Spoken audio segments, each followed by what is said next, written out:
சுவாச புரட்சி ஒரு பெரிய செயல் வடிவத்தை கொண்டு வரணுங்கிறதுக்காக தான் இது ஒரு பெரிய செயல் வடிவமாக நம்ம இந்த தியானத்தை பற்றி நம்ம வகுப்புகளாக ஒவ்வொரு நகரங்களுக்குள்ளேயும் பண்ணுவதற்கான வாய்ப்பை உருவாக்கிக்கிட்டே இருக்கிறோம். ஒரு நல்ல வடிவத்தோடு தான் மாணவர்களை முடிந்த அளவுக்கு எடுத்துகிட்டு போகணும்னு நினைக்கிறோம். இதுக்குள்ளே மேம்படை அடையிறதுக்கான வாய்ப்புகளை ஒவ்வொரு கட்டத்துக்குள்ளேயும் ஒவ்வொருத்தரும் உருவாக்கிக்கணும் அப்படிங்கிறதான் இதுக்குள்ளே இருக்கிற செயல். இந்த தியானத்துக்குள்ளே நிறைய பேர் பெரிய அனுபவத்தை பெறணும், யோகி ஆகணும், அந்த மாதிரிலாம் இல்லாமல் மனிதனாக பிறந்தோம், ஒரு வேலை செய்கிறோம், அந்த வேலையிலேருந்து நல்ல மாற்றத்தையும் அந்த வேலையையே நல்ல முறையில் செய்யறதுக்கான வாய்ப்பையும் இந்த தியானம் மூலியமாக உருவாக்கி கொள்ள முடியும். ஒரு மனிதனுடைய பலவீனம், பலம், இது ரெண்டையும் தெரிஞ்சுக்கிறதுக்கும் இந்த தியானத்துக்குள்ள ஒரு பெரிய வாய்ப்பு இருக்கு. ஒரு மனிதன் உடல்நிலையாக ஒரு செட்பேக் ஆகிறது பெரிய விஷயம் இல்லை. இன்னைக்கு இருக்கிற காலகட்டத்தில் உடல் எல்லா மனிதனுக்குள்ளேயும் ஒரு சிறு சிறு ப்ராப்ளங்கள் இருக்கு. ஆனால் அதுக்குள்ளேயும் ஒரு மனிதன் மேன்மை அடையிறதுக்கும் ஒரு நம்பிக்கையை பெறறதுக்கும் நான் நிறைய வகுப்புகளில் சொல்லியிருக்கிறேன். இந்த ஃபஸ்ட்டு உடல் பலவீனம் அடைஞ்சால் யார் ரொம்ப ரொம்ப ஹெல்த்தாக நிற்கணும் அப்படின்னா, அந்த வலிமையோடு நிற்கணும்னா யார் பாதிப்பு அடைஞ்சிருக்காங்களோ அவங்க வலிமையோடு இருக்கணும். நீங்கள் வலிமையோடு இல்லைன்னா உங்களுடைய சுற்றி இருக்கிற சூழலும் உங்களுக்குள்ளே வந்திருக்கிற அந்த செட்பேக்காக வந்திருக்கிற அந்த பின்னடைவும் உங்களை என்ன பண்ணனா மொத்தமாக படுக்க வச்சிடும். அப்போ படுக்க வைக்காமல் நீங்கள் எழுந்து நடமாடுறதுக்கு ஒரு வாய்ப்பு எங்கே உருவாக்கப்படுனா இந்த தியானம். நிறைய பேருக்கு இந்த தியானத்தை அடிப்படை என்னன்னு தெரியாது. என்னன்னா 10 நாள் செய்வாங்க, 5 நாள் செய்வாங்க, என்னால் உட்காந்தங்க, இடுப்பு வலிக்குதுங்க, கால் வலிக்குதுங்க, கை வலிக்குதுங்க, குழந்தை கத்துதுங்க, மனைவி பேசுதுங்க, என்னால் டைம் இல்லைங்க, எனக்கு வந்தால் கடங்காரன் பேசுறது ஞாபகத்துக்கு வருதுங்க, இல்லை வீட்டில் இருக்கிற அந்த பிரச்சனை இந்த பிரச்சனை வருதுங்க, எப்படி செய்யறது, நீங்கள் என்ன சொல்லுங்க போகுங்க அப்படிங்கிறாங்க. இது ஆரம்ப காலகட்டத்தில் இப்படி தான் இருக்கும். ஒரு மனிதன் ஒரு பெரிய ஒரு பணி செய்யறது, ஒரு ஆராய்ச்சிங்கிறது சாதாரண விஷயம் கிடையாது. இது ஒரு பெரிய ப்ராசஸ். இந்த ப்ராசஸை உள்ளுக்குள்ள அது பாட்டில் கொஞ்சம் கொஞ்சமாக வேலை செய்ய தொடங்கும். அப்போ அந்த மேன்மை அடையிறதுக்கான ஒரு வாய்ப்பை ஒவ்வொரு தனி மனிதனும் உருவாக்கணும். நீங்கள் நல்ல ஞாபகம் வச்சுக்கோங்க, நாங்கள் ஒரு வகுப்பில் ஒரு பெரிய உபதேசம் தீட்சை மாதிரி ஒரு விஷயம் கொடுக்குறோம். அது நல்ல உயர்ந்த செயல். அதிலிருந்து ஒருத்தர் எடுத்துக்கிட்டு கொஞ்சம் கொஞ்சமாக தான் முன்னேறி வர்றதுக்கான வாய்ப்புகள் உருவாக்கப்படும். உடனே மாற்றம் கீற்றம் அந்த மாதிரி செயல்லாம் ஒரு மனிதனுக்குள்ள யோசனையே இருக்கக்கூடாது. ஒரு மனிதன் அந்த வேலையை அது ஒரு பணி அப்படியே செஞ்சு போய்கிட்டே இருக்கணும். அப்போ ஒரு நாள் இல்லை ஒரு நாள் அவனுக்குள்ள மிகப்பெரிய ஒரு நம்பிக்கையையும் ஒரு பெரிய வெளிச்சத்தையும் ஏற்படுத்துறதுக்கு வாய்ப்புகளை உருவாக்கும். அதை நீங்கள் அடிப்படையாக பார்த்துக்கணும். இந்த தியானத்துக்குள்ளே உயர்ந்த செயல் வடிவமாக, உயர்ந்த சக்திகளாக சொல்லக்கூடிய நிறைய வடிவங்கள் இருக்கு. அந்த வடிவத்துக்குள்ள இருந்து தான் பெரிய வேலைகளை சொல்லணும்னு நினைக்கிறோம். இந்த ஆசனவாய் அப்படின்னு சொல்லக்கூடிய அந்த குண்டலினி சக்தின்னு கீழே சொல்லக்கூடிய அந்த இடம், இடுப்பு பகுதியில் இதை பற்றி நிறைய உரைகள் நிகழ்த்தி இருக்கிறாங்க. இதை பற்றி நம்மளும் உங்ககிட்ட எதை மாதிரி சொல்லணும்னு நினைக்கிறேன்னா, இதை ஒரு மனிதனுக்கு இந்த மாதிரி ஒரு சக்தி எல்லாம் இயற்கையாகவே விழிக்கும். அதை வற்புறுத்தக்கூடாது. நான் மீண்டும் தியானத்துக்குள்ள என்னுடைய மாணவர்களுக்கு எப்படி கொடுத்துருக்கேன்னா, காலத்தாலையும் யாராலையும் ஆன்மா அருங்குண சக்கரம் மாணவர்களை தொட முடியாது. என்ன காரணம்னா, அவன் சாபம் வாங்க மாட்டாங்க. என்னுடைய மாணவர்கள்ட்ட என்ன ஸ்பெஷல் அப்படின்னு கேட்டீங்கன்னா, என்கிட்ட என்ன ஸ்பெஷல்னா, இயற்கைக்கிட்ட, பஞ்சபூதத்திட்ட, எந்த குருமார்கிட்ட, எந்த யோகி கிட்ட, இந்த படைப்போட தத்துவத்துக்கிட்ட சாபம் பெறாதவன், பியூர். ஒரு குருவை காலர் விட்டு தூக்கி தமிழ்நாட்டில் சொல்லுங்க, நான் சாபம் பெறாம ஒரு தியானத்தை கற்றுக் கொடுக்குறேன், நான் சாபம் பெறாத குரு அப்படின்னு சொல்லுங்க, நம்ம சொல்லுவோம். ஏன்னா ஒவ்வொரு வடிவத்திலையும் அதை பார்த்து அதை உணர்ந்து அங்கிருந்து அந்த ஒரு சின்ன செயல் இருந்தால் கூட அதை நம்ம செய்ய மாட்டோம். ஏங்க, நான் தொடர்ந்து 30 நாள் ஒரு மாணவர்களை கூட்டிகிட்டு போய் ஒரு மலை அடிவாரத்தில் உட்கார வச்சு 30 நாளும் வகுப்பு பண்ணி அந்த மாணவர்களை வேறு வடிவத்தில் மாற்றிட முடியுங்க. இதுக்கெல்லாம் பிரபஞ்சத்திலேருந்து அனுமதி கிடைக்காதனால அனுமதி எதெல்லாம் கொடுக்குதோ அதை மட்டும்தான் நான் செயல் வடிவமாக படுத்துகிறேன். அப்போ என்னுடைய வடிவம் நான் ஒரு பெரிய கலையை வைத்திருக்கிறேன், நான் அந்த தியானத்துக்குள்ளே வேறு மாதிரி மேம்பட்டு நிற்கிறேன் அப்படிங்கிறத என்ன முன்னிறுத்துறது அங்கே இல்லை. இந்த பிரபஞ்சம் என்ன சூழல்ல சொல்ல வருதோ, என்ன செயல் வடிவமா இருக்கோ அதுதான் ரொம்ப முக்கியம். அப்ப தியானம் பண்ணுகிற மாணவனுக்கு தியானத்தால ஒரு பாதிப்போ ஒரு செயல் வடிவமோ உருவாக்க கூடாது அப்படிங்கிறது தான் ரொம்ப ரொம்ப முக்கியம். அப்ப அவனுக்கு இதிலிருந்து ஒரு சாபமோ ஒரு விஷயமோ பெற்றக்கூடாது. அப்ப உயர்ந்த செயலை ரொம்ப கண்காணிச்சு செய்யணுங்கிறதுக்காக நம்ம என்ன செய்யறோம்? சுவாசத்தை கவனிச்சுட்டு காத்துரு. உனக்கு உண்மையாகவே உன்னோட தியானத்தில் மேம்படுவதற்கு, உனக்கு தியானத்தை பகிர வைக்கிறதுக்கு இந்த வாசி என்ற அந்த அற்புதமான அந்த சுவாசத்தை உள்ள ஒரு பெரிய பணி செய்யறதுக்கான வாய்ப்பை இயற்கையாகவே உருவாக்கி கொடுக்கும், இயற்கையாகவே கிடைக்கும். ஏன்னா அந்த இயற்கையாகவே எனக்கு அப்படித்தான் கிடைச்சிச்சு, அப்படித்தான் நான் பெற்றேன், அப்படிதான் ஒரு செயல் வடிவமாக உருவாக்கப்பட்டது. அதே போலதான் இந்த குண்டலினி சக்திங்கிறது இடுப்புல ஆசன வாயில பெரிய வேலை. அந்த வேலை என்னன்னா அது இயற்கையாகவே அது விழிக்கும். அது ஒரு சுப்ரீம் பவர்னு சொல்லுவாங்கல்ல, அந்த சுப்ரீம் பவர் தான் அது. அந்த சுப்ரீம் பவர் விழிச்சிச்சுன்னா என்ன ஆகும்னா, ரொம்ப அதிதீவிரமாக நம்ம ஏதாவது ஒன்று பண்ணி அது இயற்கையாக விழிச்சிருச்சுன்னா அது ரொம்ப ஆக்ரோஷமாக செயல்பட தொடங்கிடும். அது ஒரு மனிதனுடைய போக்கை மாற்றிவிடும், ஒரு மனிதனுடைய செயல்பாடுகளை மாற்றிவிடும். அதெல்லாம் ரொம்ப கவனமாக கையாள வேண்டிய ஒரு செயல்பாடுகள் இருக்கும். அந்த சுப்ரீம் பவர் கொஞ்சம் கொஞ்சமாக வெளிக்க தொடங்கிடுச்சுன்னா பெரிய மாற்றத்தை ஒரு மனிதன் சந்திக்கிறான். இடுப்பு பகுதியில் இருக்கின்ற கால்கள், 2 கால்கள்லையும் உச்சந்தலை வரைக்கும் ஒரு மனிதனால் ஒரு பெரிய ஆற்றலை உணர முடியும்.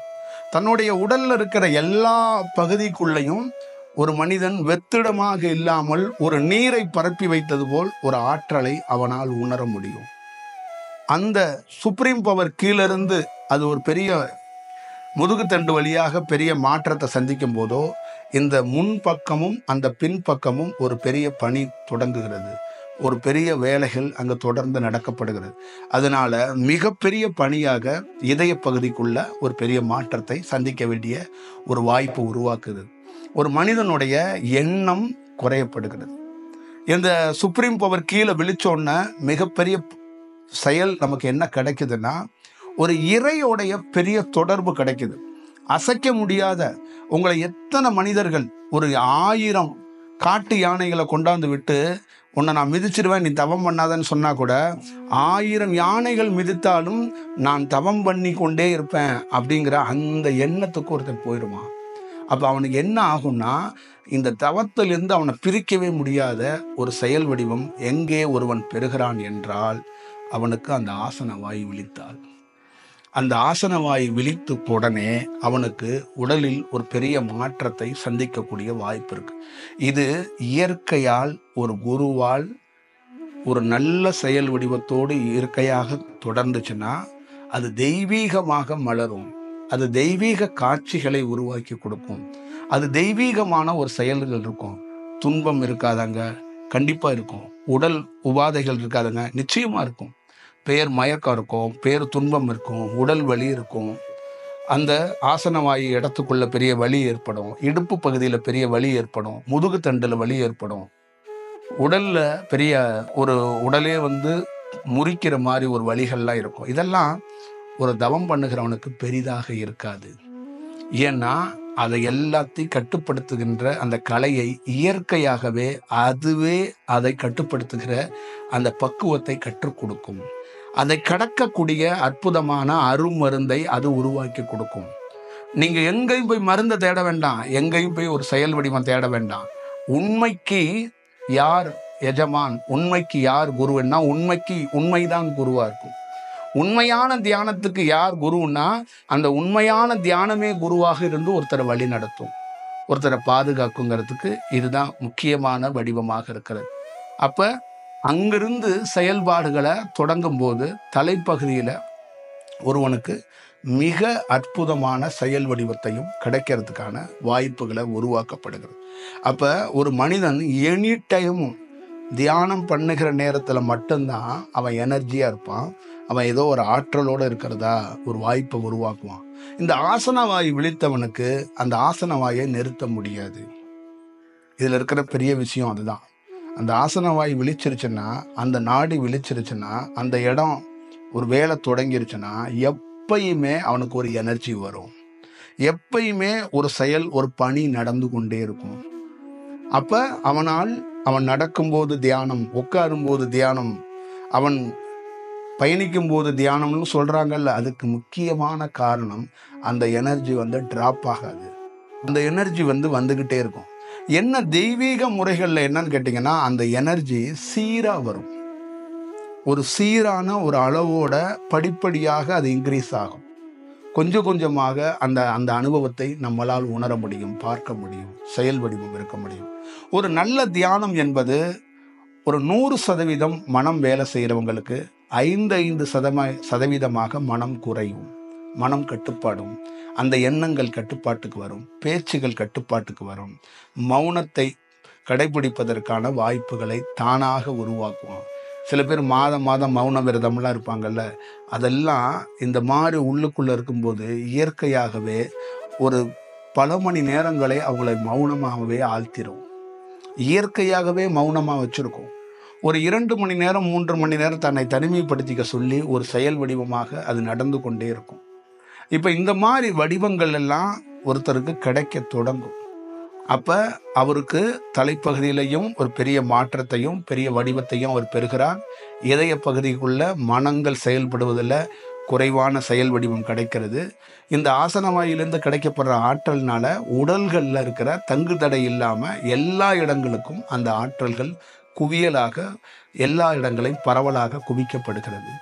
இதுவே அதுவாக அதை ஓவரா அதுக்கு மந்திரங்களை சொல்லி அதை இதை சொல்லி அது வெளிச்சிருச்சுன்னா ஒரு மனிதனை களைச்சு போட்டுருதுன்னா ஒரு மனிதன் இயல்பு வாழ்க்கையிலே இருக்க முடியாது, இயல்பாக வேலை செய்ய முடியாது, இயல்பாக பணி செய்ய முடியாது. ஏன்னா அது அந்த ஃப்ரீக்வன்சி எப்படி இருக்கும்னா சடனாக நம்மளை மாற்றிக்கிட்டே இருக்கும்.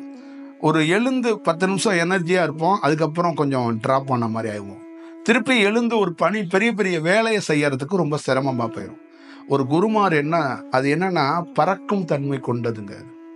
இந்த ஆசன வாயில் இருக்கிற ஆற்றல் எப்பயுமே கீழிருந்து ஒரு எனர்ஜியை புஷ் பண்ணி மேலே தூக்கிறதுக்கான ஒரு வாய்ப்பை உருவாக்கும்.